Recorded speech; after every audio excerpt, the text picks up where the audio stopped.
Say hi. Hi camera kìa. Hi mommy. Bye rồi. Bye rồi. Bay này nè. Bye rồi. Mi gió thôi, mi gió thôi. À, giỏi quá.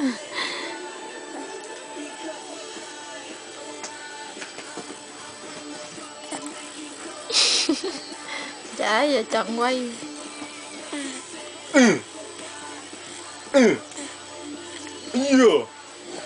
Trợn mắt lên. Trợn mắt lên.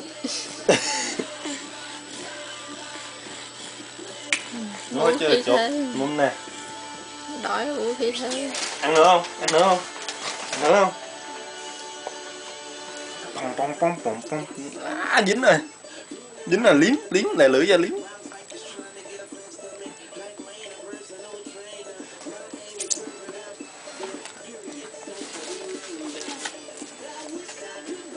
Không?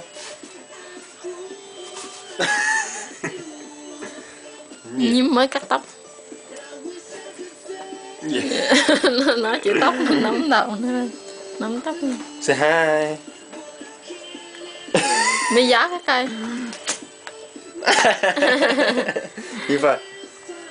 Gì? Giỏi. Sao cái mặt nhỏ này nó bị chảy đây ta?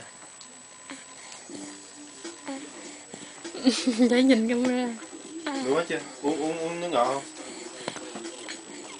Uống không? Uống nước ngọt không? Uống ngọt đó. Don't know.